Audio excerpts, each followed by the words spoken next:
Great. All right.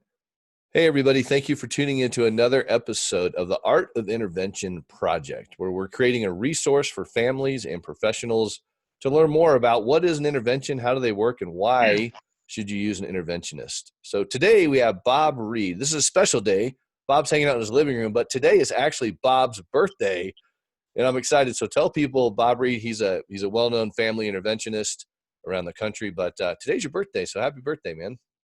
Yes, and it's not my biological birthday, but it's a birthday that's equally or even more important, is that my family did an intervention with me 34 years ago and saved my life, and I've been sober and in recovery since day one. It was a 3-day intervention.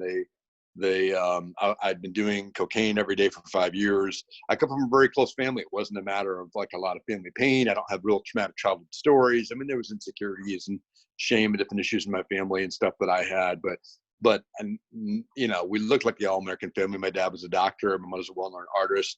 Well, I'm very close to my siblings. For a lot of years in the beginning, I had fun with my addiction and partying and smoking pot and drinking and going to college. And then I started getting worse and getting into cocaine and the progression and the drinking and the blackouts. At one point, I quit on my own for a couple of years. I didn't drink at all, but I did cocaine.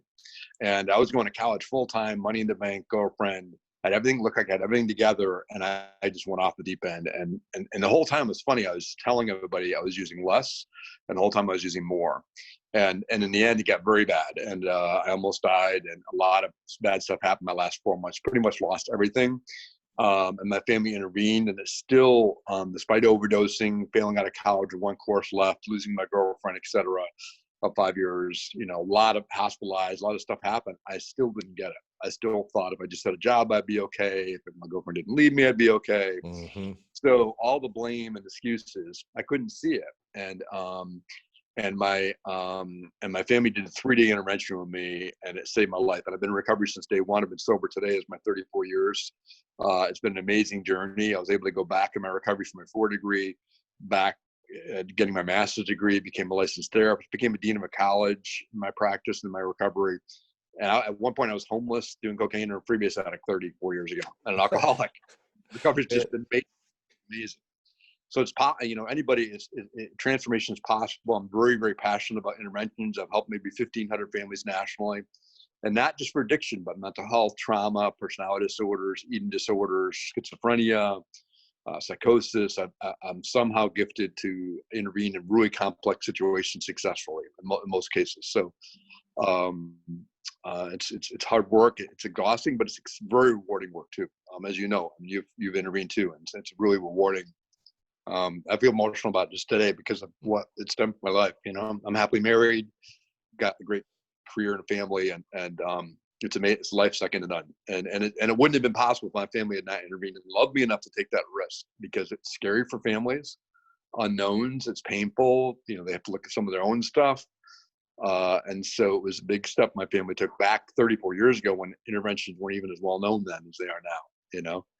So I'm passionate about interventions for lots of reasons. It saved my life, and I love what I do.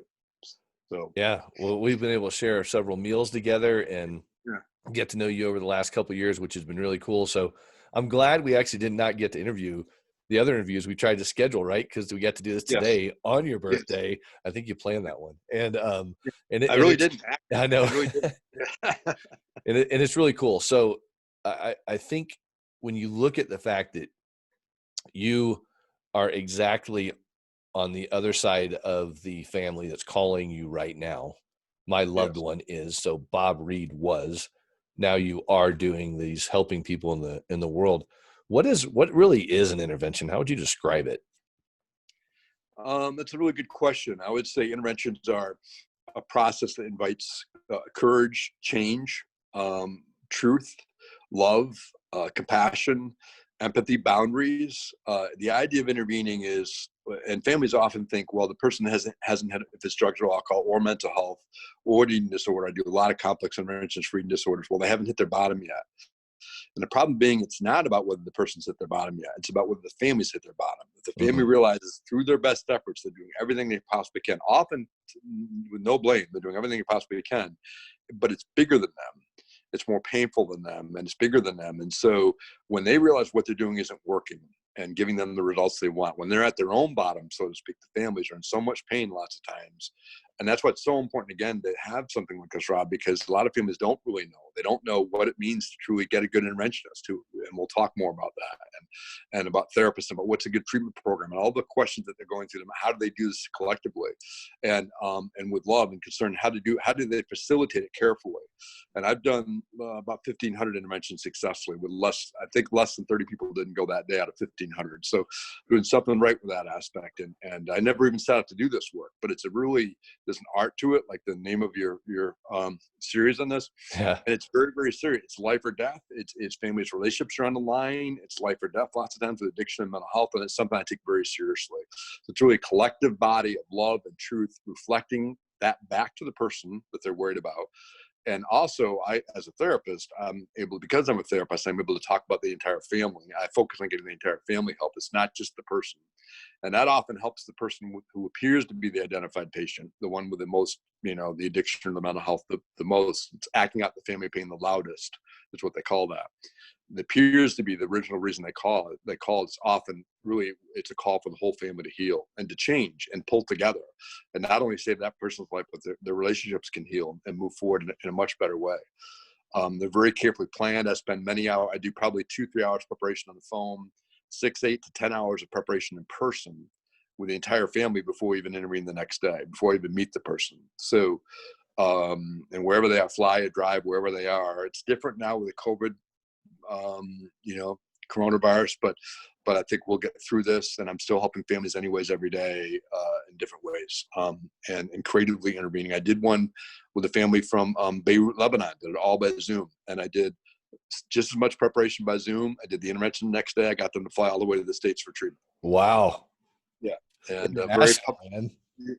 very, very powerful family in Beirut, Lebanon, and wealthy, and all those strange, difficult dynamics that go along with it, and power, and its cultural differences are really important. Mental health and addiction, and was able to still get the whole family help. And I met 3 or 4 of the family members when they flew with the person to the States for treatment. And drove down to New York City, met them, and we got her into treatment. So, and she's still doing well like a year later. So, cool. Yeah. That is cool. Well, you said intervention is a process, but you mentioned the family many times as you've been talking through this. So I want the families to hear this too, how important it is to work with the families. So speak to them real quick. Like, what do you do with family members from day one until whenever they don't need you anymore? I talk to them about their pain, about their motivation for wanting to help their loved one, whether it be their mother, their father, wife, or husband, or their son or daughter, or grandparents. The oldest intervention I did was for a 93-year-old. The youngest is probably 14. I'd love to talk about the 93-year-old sometime, maybe during this process. It's very interesting. Also, I've done interventions on pregnant women that were into heroin and methadone, adolescents that were terrorizing their family, and it's often pain. And so I get the family to see, how they impacted by the person's addiction or mental health. Do they feel like what they're doing is working? How much do they really want change in their family? What do they feel their part is in some of the struggle? Are they making excuses for them? Are they, I don't want to use their new word enabling, because that can be a judgment. Are they trying to maybe bail them out, or doing things that maybe aren't working effectively anymore, that maybe at one time did, but maybe they've given them too many chances, or a lot of chances? And are they struggling with communication and talking about how scared they are? And so families are often, when they call, families are vulnerable, they're scared, they're at their wits' end. Lots of times they don't know what to do, and nor should they, because most families weren't raised, with you don't get a blueprint as raised children, and you do the best you can. And then when you hit a roadblock like this, hopefully they know enough to be able to call someone that can help them, someone who's experienced, licensed, and credentialed, and can effectively help the whole family to change. And I often try to find out what their motivation is for helping this person.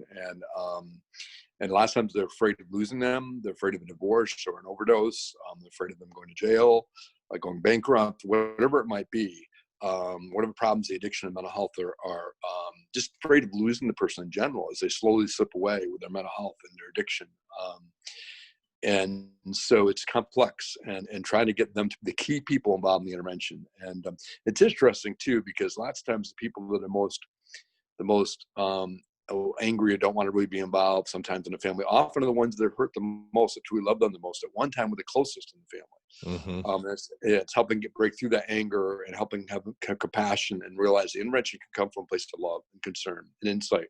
I do enough planning with it, and I help them all write letters that they read during the intervention process the next day. I talk about emotional leverage, financial leverage, if there is any, boundaries that they want to have, what they'll support, what they won't support. I'm able to do about 95% of my interventions I've done out of the 1,500 or so I've done 95% of them or more without ultimatums. I'm not, because unless a family is really ready to do the ultimatum or back up what they say, like a divorce or I'll kick you out or whatever it is, I don't recommend that unless you really, really have to. If someone's, in some cases, if someone's a person they're intervening on is very narcissistic or lacking empathy, or has a lot of power and control issues, or maybe they're the wealthy one in the family who they know they don't listen to anybody, then sometimes people need to be ultimatum to say, we love you too much to sit back like this. I can't tolerate this abuse anymore. And unless you get help, I'm not going to be here for you or take calls from you until you do, or something like that. But there's a way to word them in a way that is supportive and loving still, and allowing for that person to connect instead of saying, well, then you're all done, type thing. Because there's consequences to that, and it's risky. So I'm able to do most of these without ultimatums. To getting at the person's pain and their own motivation. Most people, most families that call to intervene truly are good families, and they're pulling together out of love and concern. And other families will go the opposite. They fight and they grow apart from a crisis. And our task, as you do them too, is to pull families together and heal this. Have it be a loving healing process. And 98% of people I do interventions with sign releases for me when I get to the treatment center. They sign a release for me. They know I generally care about them. Release meaning the HIPAA forms. For people that don't know, HIPAA is a confidentiality form that are signed when people enter treatment to allow other people to communicate with the staff and peers and the family. And they often, almost always, sign releases for me because they know I genuinely love them and care about them, and I've been through it myself. And I handle interventions very carefully, but loving in a firm way, but also loving and supportive. Well, that release part is so huge because families may not know this, but talk a little bit about what do you mean by the release? Because if they do go to treatment, they don't sign it, then what can they expect? What happens a lot of times when people go to treatment, sometimes even if they do sign it, sometimes they'll take the release away during treatment because they finally they're like, usually about 8 days there's a second intervention needed. Treatment. They're like, oh my God, my family really got me here. And then they start getting angry, or they'll try to pick a fight on the phone, or they'll take the release away because they feel so out of control with their life that nothing in their life really is working. That's why the family intervened in many ways, or a lot of their life isn't working, whether it be emotional, relationship-wise, or financial, or job-wise, legally.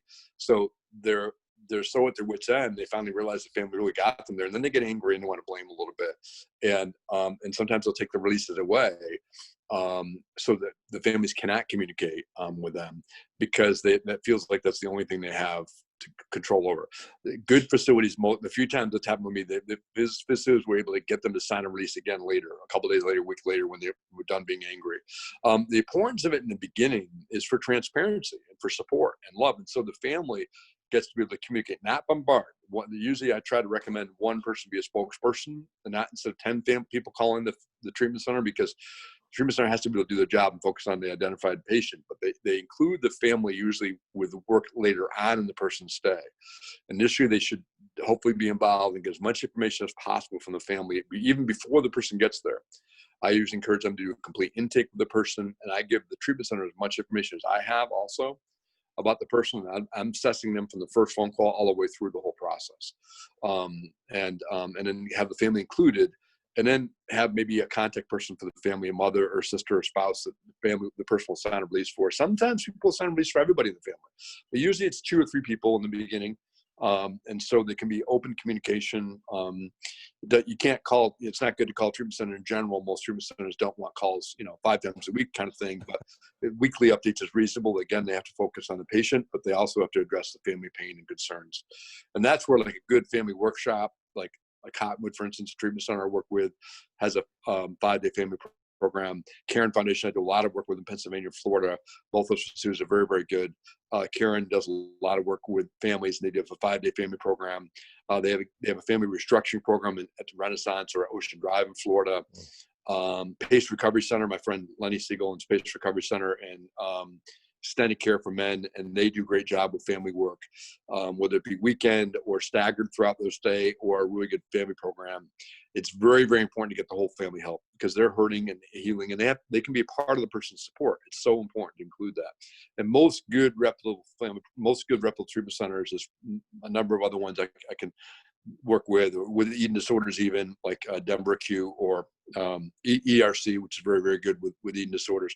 They do family work also. It's very important, and it helps the person heal. And the success rate in treatment is higher when family members are involved and when the family is involved getting help also. But definitely success rate's higher, which is what you want. You want the most successful approach possible for the person to heal and get in recovery, whether it be from addiction or mental health or an eating disorder.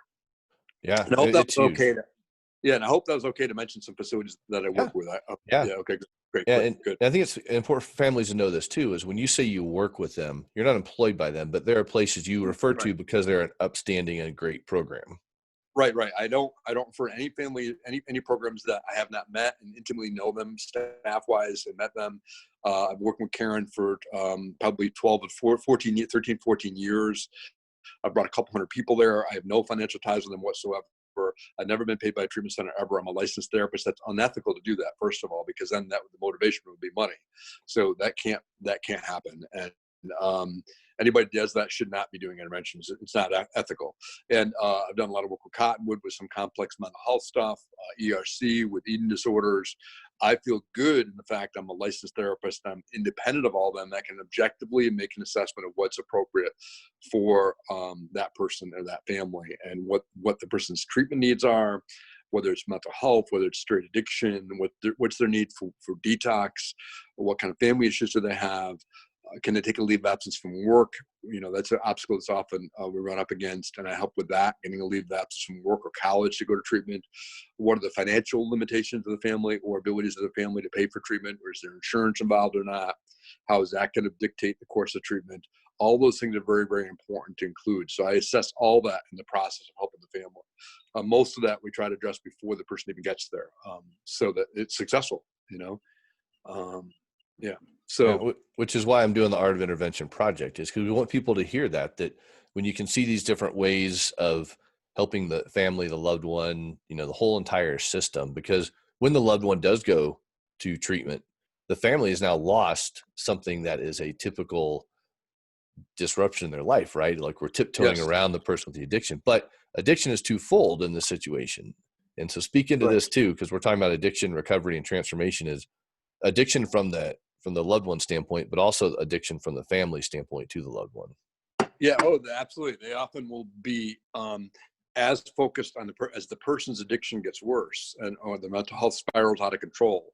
It gets worse and worse. And as they bottom out, the family often will bottom out with them, because they've often had, some of them have 10 years have been going through this, like DWIs, fights, arguments, blackouts, disappointments, heartache, job losses, so much pain the families tolerated and put up with. Some of them were raised in their own alcoholic. Their parents might have been alcoholics, so they don't know, and they tolerate stuff that's really not very acceptable, and or keep giving them chances because they want to believe them and forgive them, and there's good to that, but it's also can be counterproductive for the family and hurt them. So as that bottoms out, as they bottom out, the family, the person often, as the addiction or mental health gets worse, the family often does too. So my focus is on helping the entire family to heal and move forward together collectively.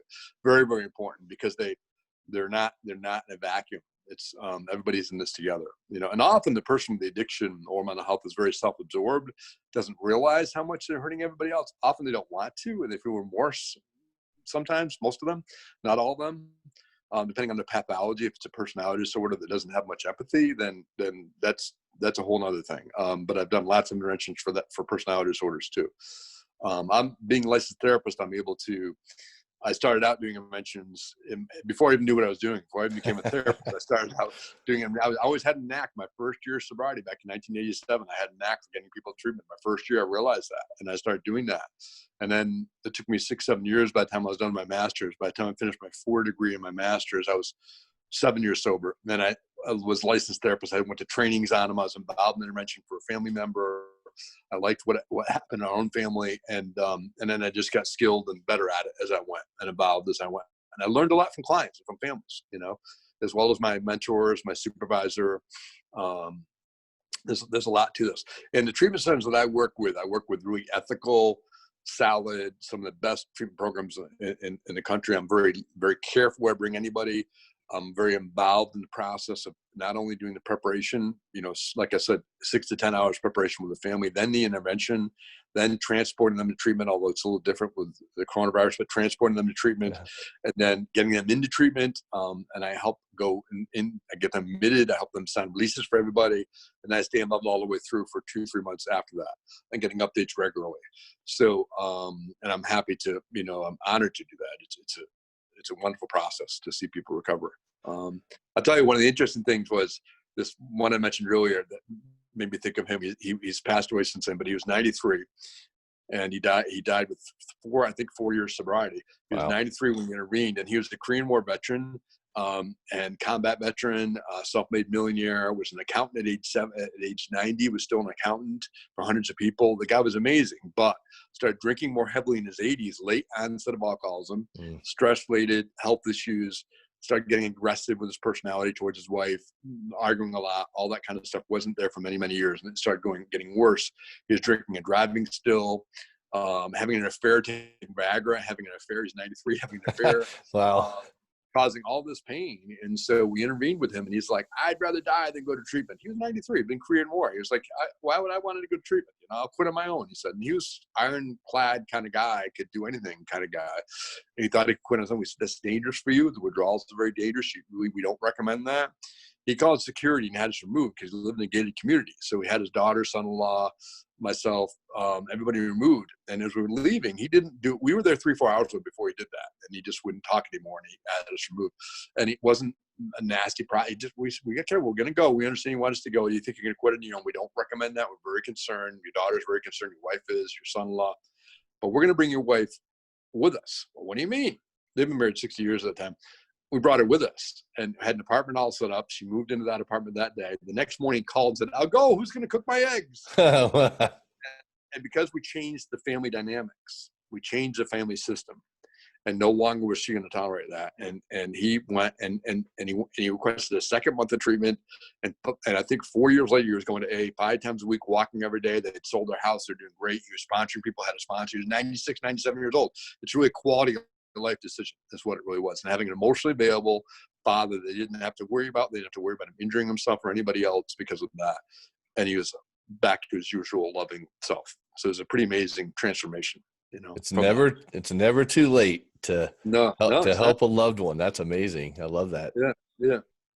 I had a lot of family members that had interventions done on them, and it was later on in their life too, and they died sober. So it's a blessing and a privilege to do what you and I get to do. And talk a little bit about the recovery process. So they go to treatment. Well, actually, let me ask you this question first.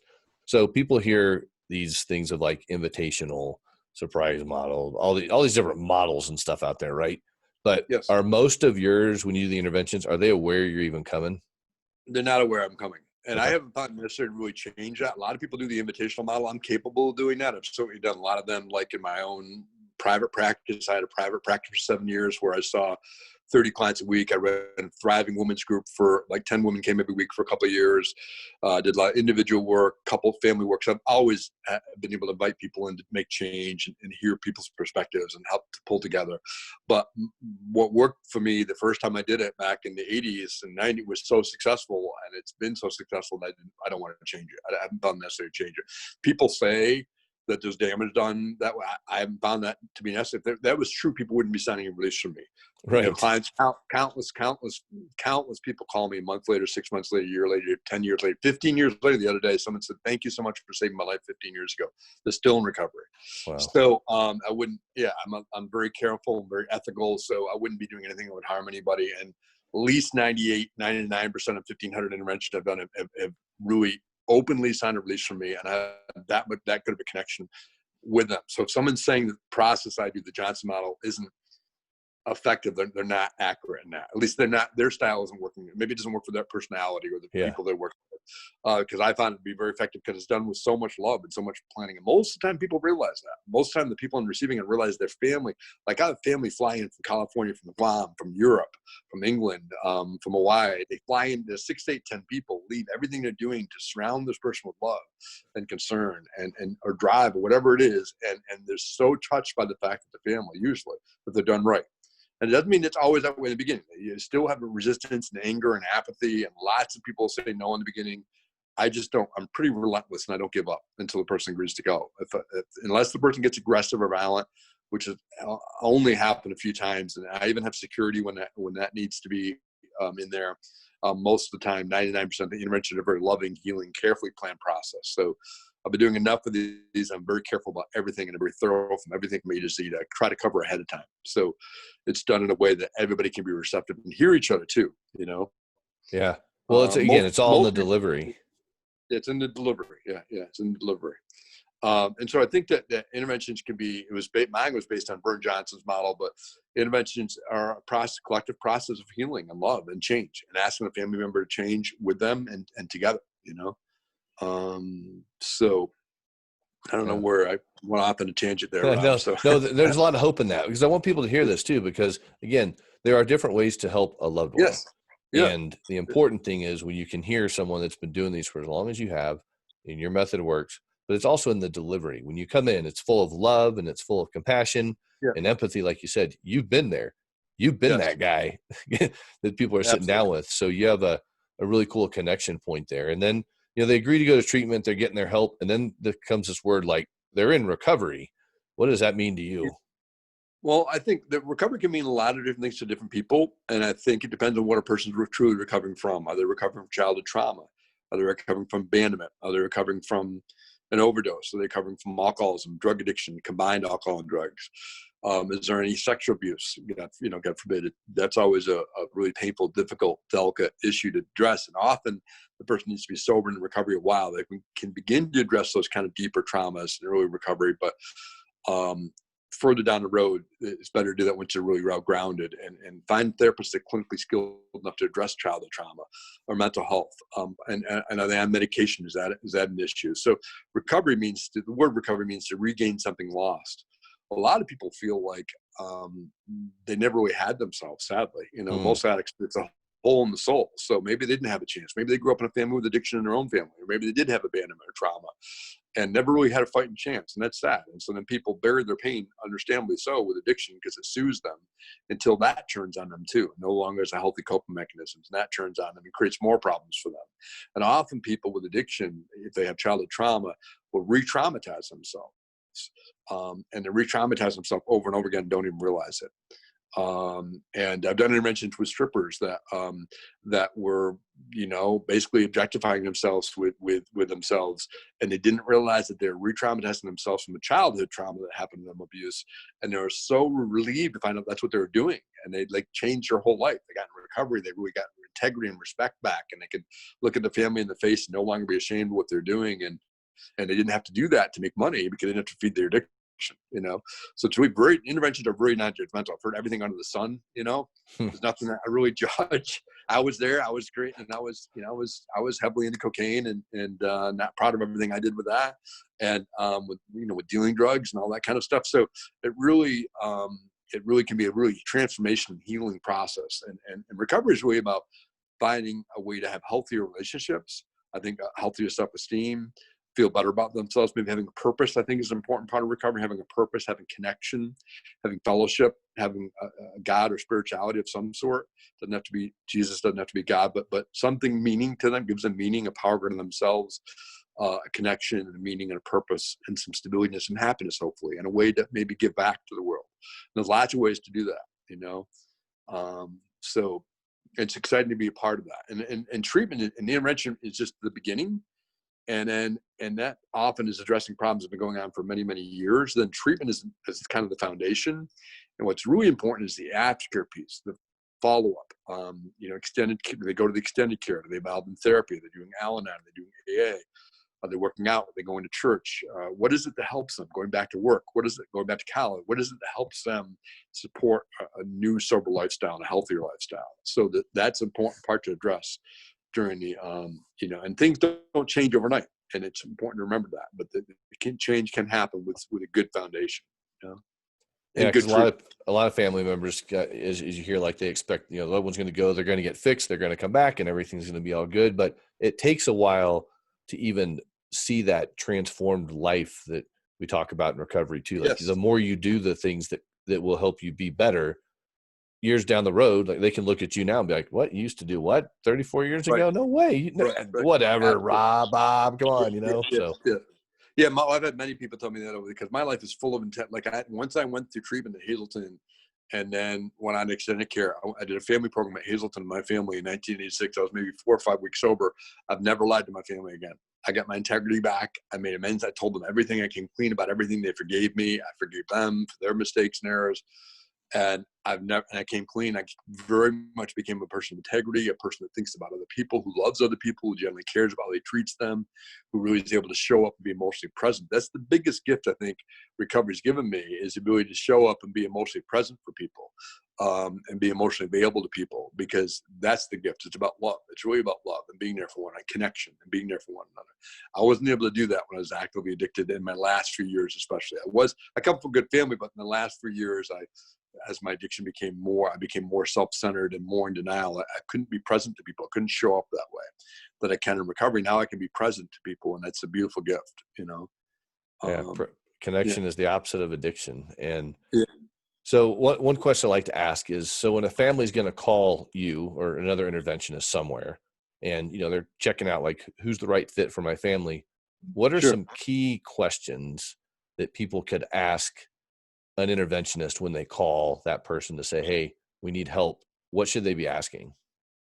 Well, my bias is I believe in most cases, especially because it's not the day of the straight alcoholic is over with. So alcoholism used to be it was common 20, 30 years ago, maybe, to have a straight alcoholic entering treatment. And nowadays, many of them have significant mental health and trauma and medication and failed attempts at other treatment also sometimes.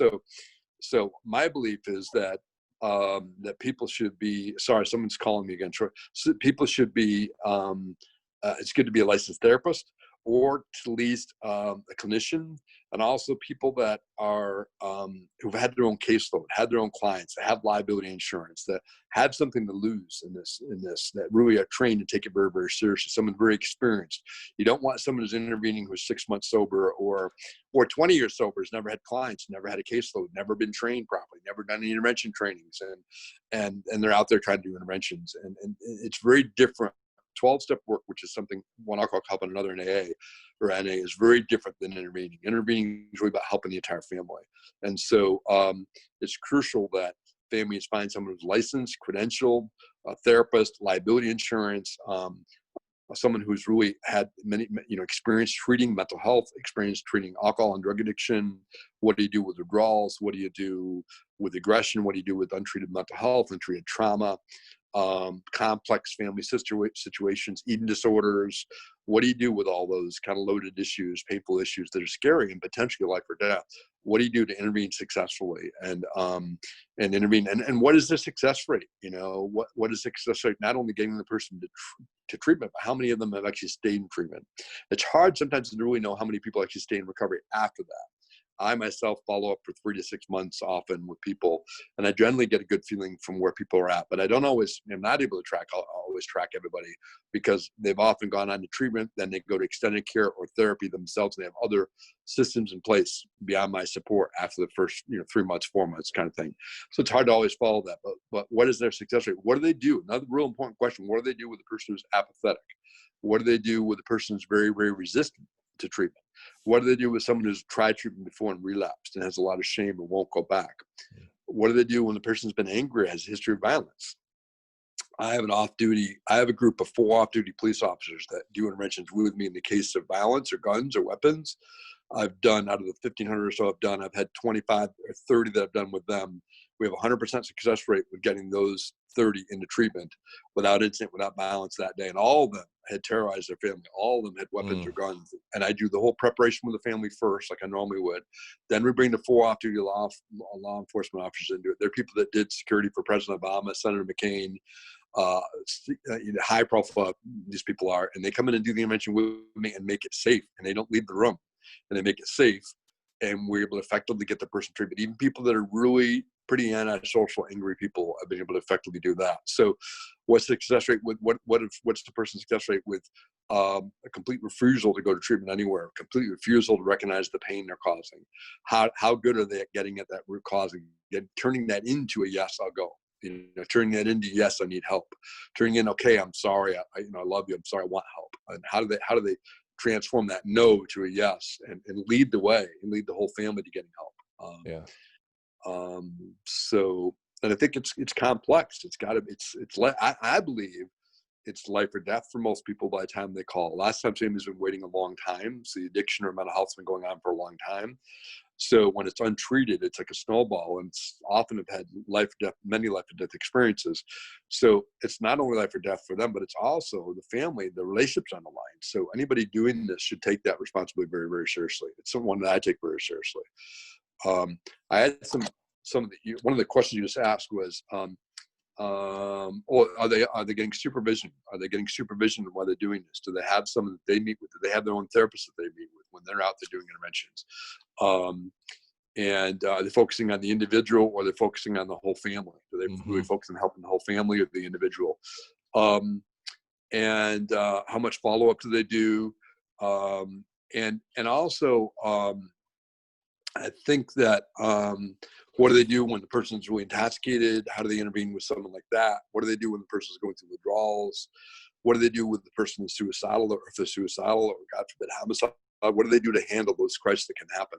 Because when it's done right, it does not have to be a scary thing. It can be done very carefully, professionally facilitated, with thought and planning ahead of time, with love, and have it be successful, and avoid those roadblocks. But if someone's not prepared, or doesn't know what they're doing, or it's very early at doing interventions, frankly, a family shouldn't hire them. The family should, this is the time not to worry, unless the family doesn't have any funds at all, because finances can be an issue, and I'm very sensitive to that. But unless it's not a time to try to save money. You really want to get the best you can get when you're trying to save someone's life, and you're trying to save a whole family, often generation or multi-generational. Could be maybe the person we're interviewing on has children, and by the father or mother getting treatment, it can change the whole path for their own kids too, by having a sober parent versus the parent with addiction or mental health. And so it's not time really to focus just on the money unless they absolutely need to. And I'm not saying that with any lack of sensitivity, because I've done intervention with people with Medicaid, I've done interventions with Medicare patients, so I get that, and there's a way to creatively help people. But it's a time to focus on how can we get the best help possible for this person and for this family. And it's so important to not do this, haphazardly, and not believe any website you just see. Get references from people, get references from other therapists or other clinicians or other families they've worked with. I think is really important. And not just believe any website you see out there, because it's not, so. Yeah. Well, that's the thing about treatment centers, all these things. You want to dive into the aspects of all the nuance. There's so many facets to this too, but the key thing is, making sure you get the right person to help, so you don't have to do this again, because it is very emotional. It's extremely draining. I know when you do multiple interventions in a month, I mean, those are hard months for the interventionist. It's a lot of emotional pieces to that. But as we kind of wrap up today, are there any, what would you say to the family that's on the fence to say, I want to call, but gosh, I just know if I do this, Johnny's just going to be pissed and run away or something? What would you say to them in a couple sentences to encourage them to make that call?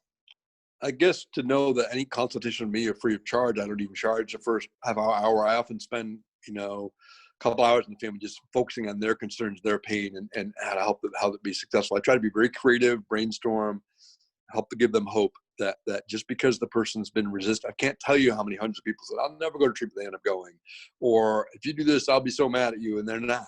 They often just hijack the family to manipulate them and drink and do more drugs. It shows you how powerful the alcohol and drugs are, because often there's a lack of, and I help families realize that behind all this wall of anger and hurt and addiction is the person that they love, and the person they married, and the person they raised, and that goodness is still there. I love the unlovable. It's really about Mm, loving the unlovable yeah. and meeting people at their worst and helping them transform back into who they're really meant to be. So that most of those things they're afraid about, if they're carefully done, I've only had maybe 2 people run away, like 2. I've had and we got them into treatment anyway. Both of them one of them happened a while ago. We got them in treatment. I've only had that happened 2 times. So people stay for the interventions I do. People usually walk away hugging one another and loving Mm-hmm. one another and holding one another and being grateful. And sometimes they're angry and pissed and they want to blame their family for a while, but that's kind of stuff's been going on a long time anyways in most families. So it's getting through that and letting them know they're still lovable, they're worthwhile, that their life's worth saving, and the whole family wants them to get help and their friends. So most of their fears are very valid, but there's ways to overcome them. Yeah. With the right approach. I also do interventions for couples. So I'm really excited about doing that. I've been doing interventions for couples that have kids and getting them both treatment, the husband and wife treatment the same day. Oh, cool. I've been able to successfully do that, and that's very challenging work. I could do a whole nother video on that. So, yeah, we probably could. There's usually yeah. another head that'll rise up in intervention that's like, maybe they need some help too. And I know you've done things like those too. But I just want to encourage people to know, if you're in a situation and you're listening to this video or the podcast or reading the Art of Intervention Project resource, to take that step, reach out for help, because at least you can start gathering information on how to help yourself and your loved one. And like I said, Bob Reid, we've known each other for a couple of years, had some dinners together, and had great conversation. And the fact you're a therapist is awesome. How do people connect with you? I have a website. It's www.familyinterventions.net. That's www.familyinterventions.net. But also on LinkedIn, I might have a lot of people have written stuff about me on LinkedIn. My number is, you could do 888-750-0911. Say that number again. Say that number again, because it cut out for a second. Say the number again. 888-750-0911. Or the best way is my personal cell. They can call or text me anytime the other day at 518-307-2321. And the most important thing for them to realize is the interventions for the whole family. It's not for that person. And there is hope. And even when you're feeling hopeless or when you think it won't work, most time I can help them overcome that. I was going to tell you something else that you said, triggered a thought, but I don't remember what it is at the moment, Rob. I'll have to think about it. If it comes back, just reach back out to me. We'll put it in the text part of it. But guys, it's Bob Reid, R-E-I-D is how you spell his last name. Yes. And just thanks so much for your time today. God bless you and your efforts, man. Great. And thanks for being a part of this. Great to be part of this. I'm honored you asked, Rob, and I appreciate the work you do too. And we're all in this together. It truly takes a village. It takes, the family that cares about the person, takes the interventionist, the therapist, the treatment centers, the aftercare specialist. It takes everything. And people's lives are worth saving. Like families are worth saving. And it's 34 years ago today, my family saved my life, and I went to treatment that day and haven't found it necessary to pick up a drink or drug since that day. And that's an absolute miracle. At that point, I was doing 500 hours a day of cocaine at that point. Dang. And I've not picked up a drink and drinking and smoking pot every day for 10 years. I've not picked up a drink or drug since that day. So, so it's amazing, and it can happen, and miracles happen. So cool. Well, happy birthday again, your sobriety birthday. It's reborn, and we will talk soon. So God bless you, man. Thank you. Great. Thanks, Rob. Thanks for everything you're doing. Thanks. Yeah, you got it. Bye.